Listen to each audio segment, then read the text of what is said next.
요한복음 2장 13절부터 22절까지만 봉독하겠습니다. 13절부터 22절까지 제가 쭉 읽다가 우리 같이 읽읍시다 하면 또 같이 봉독하도록 하겠습니다. 유대인의 유월절이 가까운지라 예수께서 예루살렘으로 올라가셨더니 성전 안에서 소와 양과 비둘기 파는 사람들과 돈 바꾸는 사람들이 앉아 있는 것을 보시고 노끈으로 채찍을 만드사 양이나 소를 다 성전에서 내쫓으시고 돈 바꾸는 사람들의 돈을 쏟으시며 상을 엎으시고 비둘기 파는 사람들에게 이르시되, 같이 읽겠습니다. 이것을 여기서 가져가라. 내 아버지의 집으로 장사하는 집을 만들지 말라 하시니 17절 다 같이 제자들이 성경 말씀에 주의 전을 사모하는 열심히 나를 삼키리라 한 것을 기억하더라. 이에 유대인들이 대답하여 예수께 말하기를 내가 이런 일을 행하니 무슨 표적을 우리에게 보이겠느냐. 다 같이 예수께서 대답하여 이르시되 너희가 이 성전을 헐라 내가 사흘 동안에 일으키리라. 유대인들이 이르되 이 성전은 46년 동안의 지역건을 내가 3일 동안에 일으키겠느냐 하더라. 21절 22절 다 같이 그러나 예수는 성전된 자기 육체를 가리켜 말씀하신 것이라. 죽은 자 가운데서 살아나신 후에야 제자들이 이 말씀하신 것을 기억하고 성경과 예수께서 하신 말씀을 믿었더라. 아멘. 이것은 하나님의 말씀입니다. 하나님께 감사. 예수님이 성전을 청결케 하신 요한복음 2장의 기록입니다. 우리 사는 이 세상은 참 살아가기가 그렇게 쉽지가 않죠. 아무리 금수저로 태어났다 할지라도 오히려 그것 때문에 심적으로 더 고통스러울 수도 있는 것이 이 세상살이 아닙니까? 그래서 예수님이 진작에 세상에서는 너희가 환난을 당하나 그랬습니다. 그러나 담대하라 내가 세상을 이겨노라 하셨습니다. 그러니까 세상살이는 질고가 있고 환난이 있고 아픔과 슬픔이 있는 것을 아예 전제로 하고 계세요. 그래서 예수님이 오셔야 했던 것이고 바로 우리의 죄 때문이요. 그 죄를 해결하시러 오셨습니다. 예수님이 십자가에서 해결하셨기 때문에 우리는 그 예수님의 십자가 보혈의 공로를 의지해서 하나님의 은혜의 보좌 앞에 담대히 나아갈 수가 있도록 그 길을 열어놓으셨습니다. 그런 그 주님께서 우리를 성전을 삼으시고 오늘 그 하나님의 말씀대로 그 성전을 귀히 여기는 정결케 하는 자에게 엄청난 복을 또 약속을 해 주십니다.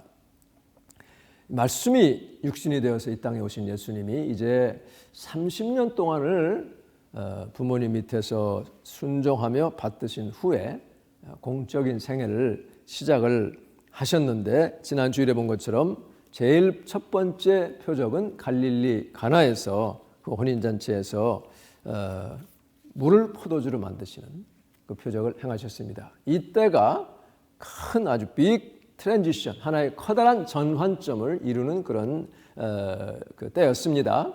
물을 포도주로 만드신 이 표적은 예수님이 하나님의 아들이시라는 것을 나타내는 것이며 동시에 그가 바로 창조주 하나님, 그가 하나님과 태초에 함께 계셨고 그가 곧 하나님, 말씀이 하나님이시나 했던 그 하나님이신 것을 나타내신 것이죠.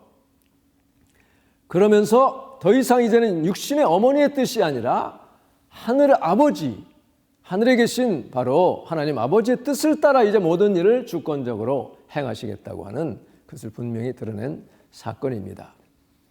그러면서 동시에 그 포도주로 바뀐 정말 여태까지 맛보았던 것보다 가장 맛있는 그런 포도주를 남겨뒀다 칭찬한 것은 오늘을 사는 우리 크리스찬들이 신앙의 연륜이 깊어갈수록 더 맛이 나는, 더 빛이 나는 그런 삶을 살아야 되고 그렇게 살 수 있다고 하는 가능성을 보여주신 것입니다. 그런데 그렇게 되기 위해서 우리 주님이 하신 일이 바로 성전을 청결하게 하신 그런 사건입니다. 오늘 본문에서 보면 예수님이 유월절이 되자 예루살렘에 이제 올라가십니다. 가셔서 전에는 이렇게 물을 포도주로 만드셔서 잔치 온 사람들을 즐겁게 하고 주인을 그 공경에서 건져내시고 하나님의 아들인 것을 들려내시는 참 그런 일을 하셨는데, 이번에 일은 아주 전혀 다른 모습으로 나오죠. 한마디로 인정사정 봐주시지 않는 엄격한 예배 개혁자의 모습으로 나타나고 있어요. 그러니까 우리가 주님 앞에 정신을 바짝 차리고 살아야지 세상 사람들과 똑같이 그런 살면서 나 교회 다닌다, 나 예수 믿는다 그렇게 했다가는 속된 말로 국물도 없다는 것을 지금 여기서 말씀하고 있는 것이죠. 이 사복음서의 성전 청결 그 기록이 다 나오는데요. 이 요한복음과 나머지 세 공관복음과는 같은 것 같으면서도 약간 차이가 있습니다. 우선 시점이 다릅니다. 요한복음에서는 지금 첫 번째 유월절이에요. 공생이 시작한. 그런데 다른 복음서에서는 마지막 유월절입니다. 예루살렘 입성하신 후에 마지막 주간에 일어났던 그 일입니다. 그리고 요한복음에서는 맨 처음에 이제 들어가셨을 때 내 아버지 집을 장사하는 집으로 만들지 말라 그랬어요. 마켓플레이스로 만들지 말라 그러셨습니다. 그런데 다른 마가복음이나 마태복음에 보면 특히 마가복음에서 내 집은 만민이 기도하는 집이라 일컬은 바 되리라 하였는데 너희들은 강도의 소굴을 만들었다 그랬습니다. 그러니까 지금 장사하는 집이었다가 안 고쳐지니까 3년 후에는 말하자면 이 강도의 소굴이 됐다고 하는 더 악화된 모습을 여기서 볼 수가 있는 것이죠. 오늘 본문 17절에 보면 제자들이 그 예수님의 모습을 보고 주의 전을 사모하는 열심히 그를 삼키리라 한 시편 69편 9절의 말씀이 떠올랐다고 기록되어 있습니다. 자, 그런 일이 있자 거기에 유대인 지도자들은 당신이 이런 일을 지금 행하니 무슨 표적을 보이겠느냐, 어떠한 권위로 지금 이 일을 하느냐, 이렇게 도전을 하는 것이죠. 그랬을 때에 우리 예수님께서는 이 성전을 헐어라. 그럼 내가 사흘 만에 일으키리라. 그러면서 이제 옥신각신하는 이야기가 나옵니다. 예수님은 성전된 자기 몸을 가리켜 말씀한 것이라고 해석이 나와 있습니다. 결론적으로 두 번의 청결이 있었는데 여기 보면요, 성전 안에서 그런데 이 성전은 예루살렘 성전 들어가면 맨 바깥이 이방인의 뜰입니다. 그러니까 이방인들도 와서 기도할 수 있도록 그 이방인의 뜰에 이제 환전상도 있고 짐승 파는 사람들도 있고 다 그렇습니다. 그 다음 여자의 뜰이 있고요. 그 안에 이제 성소가 있습니다. 성소가 있고 그 성소 안쪽이 이제 지성소로서 대제사장만이 1년에 한 번 들어갈 수 있는 곳이죠. 그러니까 예수님이 지금 청결케 하신 곳은 바로 맨 바깥에 있는 이방인의 뜰이었습니다. 이방인들도 와서 하나님 앞에 기도할 수 있도록 솔로몬의 이 성전을 다 마친 다음에 하나님께 기도한 내용도 보면 저 이방 사람들도 와서 기도하면 하나님 들어주세요 하는 그런 내용이 나옵니다. 그러니까 이스라엘 백성뿐 아니라 사방에서 어느 백성이든 간에 와서 하나님 앞에 기도하면 하나님 들어주시옵소서 하는 그런 내용이 나옵니다. 그런데 그것은 벌써 예수님 오시기 오래전부터 언제부터인지 하여튼 이 6월절 절기만 되면 각종 비즈니스가 성행하고 있었죠. 성전세를 내야 되는데 제사장들은 오직 두로 은전만을 받습니다. 거기 페르시아 동전도 가져오고 헬라 거 로마 동전 다 이렇게 가져오지만 이 제사장들은 그 두로에서 나오는 은전이 가장 순도가 높으니까 그것만을 받아요. 그러니 그거를 환전하는 거죠. 당연히 거기서 떨어지는 그 수수료를 높게 매겨가지고 결국은 제사장들이 배를 불리는 그런 일을 하고 있었습니다. 또 소나 양이나 비둘기를 이렇게 가져오는데 멀리서 오느라고 흠도 나고 그러잖아요. 거기서 심사하는 사람들이 일부러 자꾸 흠을 잡아가지고 자기들이 제공하는 양을 사도록 그렇게 하니 엄청난 폭리를 취하고 있는 것이었습니다. 관행처럼 그렇게 하고 있었어요.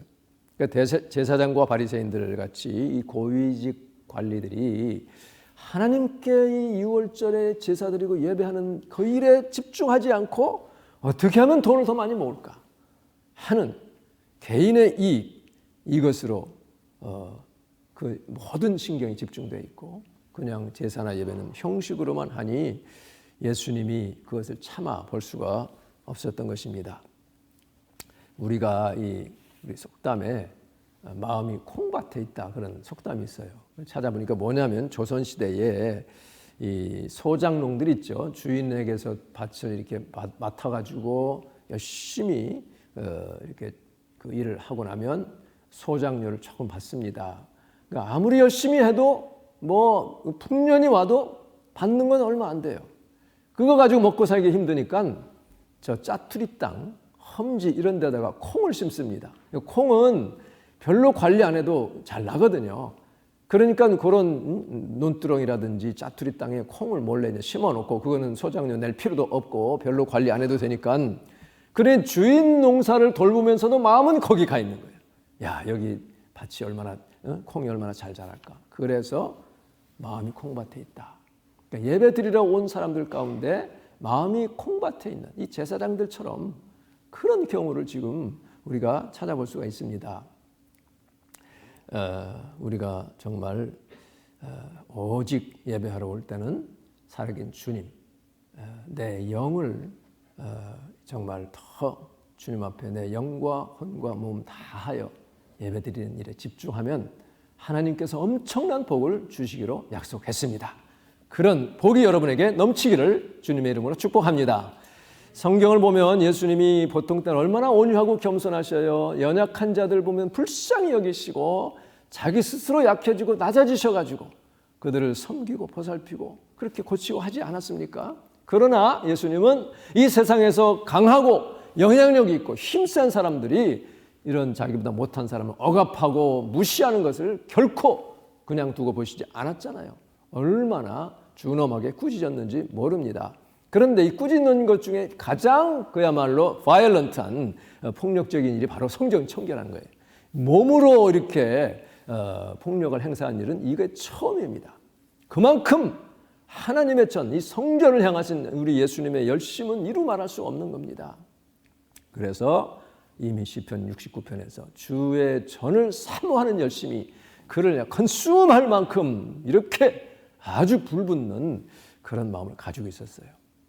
저희들도 우리 마음의 성전과 또 주님의 몸된 이 교회, 이 성전 예배드리는 이곳을 향한 열심과 참 뜨거운 사랑이 불붙듯 일어나기를 바랍니다. 그 예수님께 이 혼난 사람들은 아마 그 서술에 기가 질려가지고 말 한마디를 못하고 있었던 것 같아요. 근데 나중에 이제 그 모습을 보고 이제 이 권세자들이 뒤에서 또 모의를 하는 거죠. 예수님을 죽이려고. 그러니까 우리가 참 이 사람을 대할 때도 약자를 더 정말 향해서는 더 마음을 쓰고 사랑을 베풀고 하는 예수님의 마음을 가질 때에 하나님이 우리에게도 정말 복을 주실 줄을 믿습니다. 이 예수님은 이 요한은요, 이 성전 청결의 이 장면을 지난번에도 본 것처럼 상당히 좀 상세하게 지금 묘사를 하고 있습니다. 끈을 어디서 코드를 가지고 와셔가지고 이걸 엮어요. 채찍을 막 엮으십니다. 예. 그러더니 내쫓으시고 뭐 비둘기와 송아와 양을 내쫓고 채찍을 막 휘두른 거죠. 돈을 쏟으시고 상을 둘러 엎으시고 이런 행동을 하나하나 지금 묘사를 하고 있어요.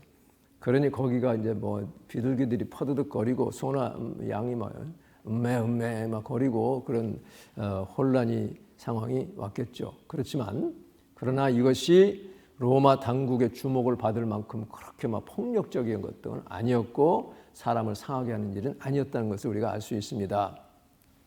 그 사람들은 자기들도 떳떳하지 못하기 때문에 그냥 쫓겨나는 거예요.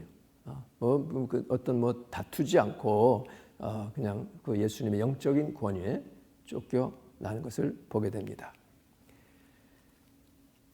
그래서 마가복음에서도 말한 것처럼 이사야서의 말씀을 인용해서 내 집은 만민이 기도하는 집이라 일컬음을 받으리라 했는데 이제 나중에 마지막 때에 돌아가시기 전에 가셨을 때는 그렇게 말씀을 하셨죠.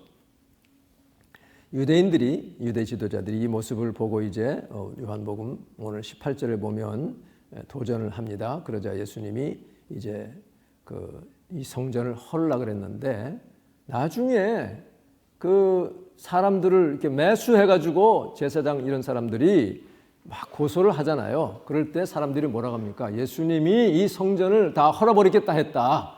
이렇게 말을 이렇게 살짝 비틉니다.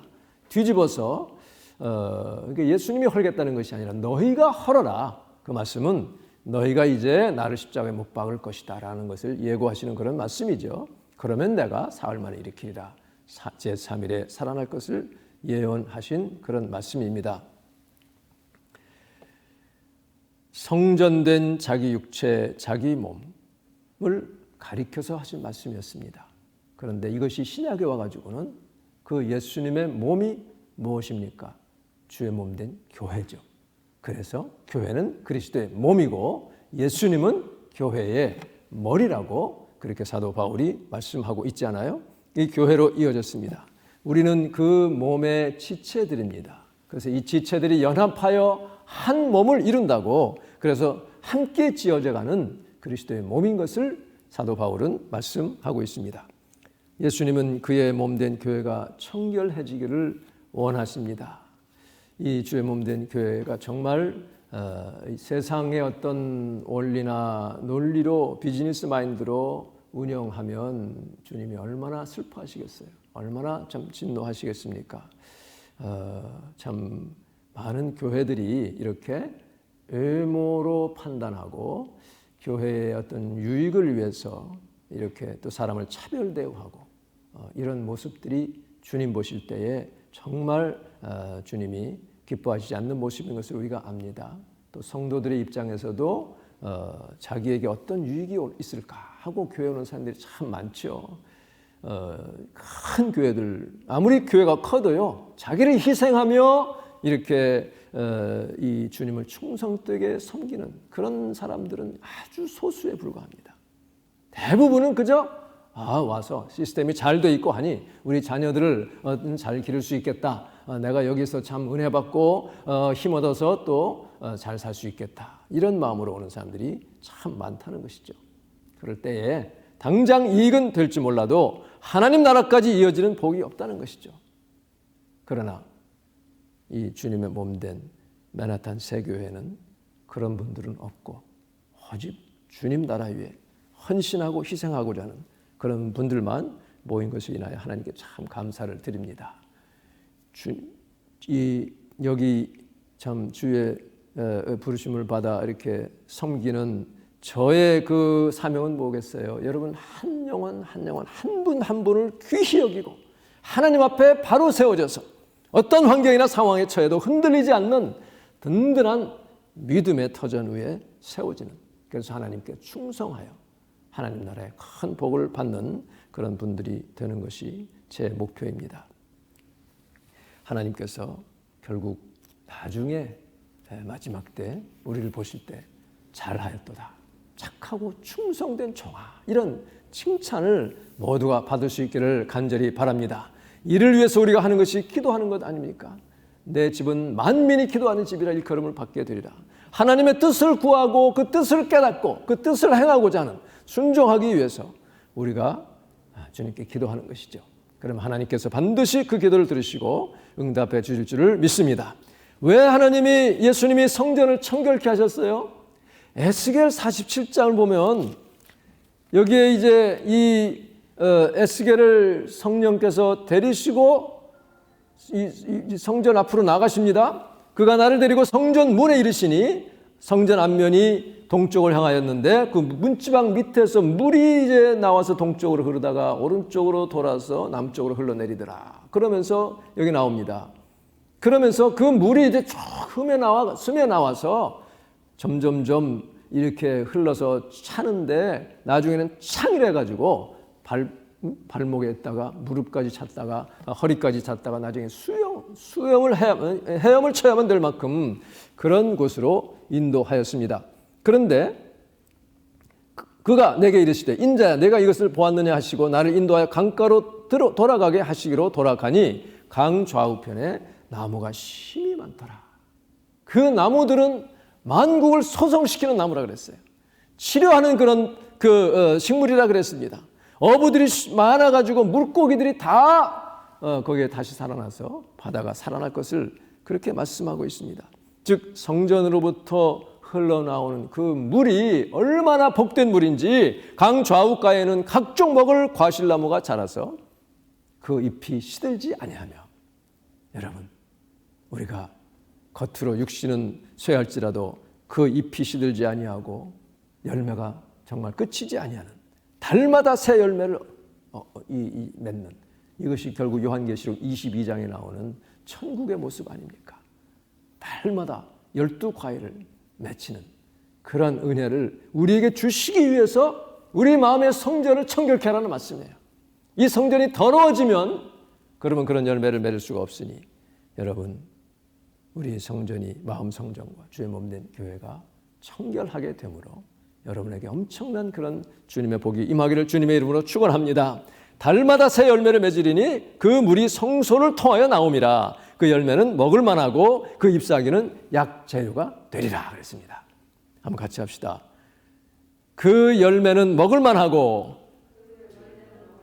그 잎사귀는 약재료가 되리라. 할렐루야. 성소로부터, 하나님의 성전으로부터 흘러나오는 그 은혜의 참 강물이 우리를 새롭게 하고 많은 사람을 치료하고 또 살리는 그런 은혜가 우리 심령에 있는 것입니다.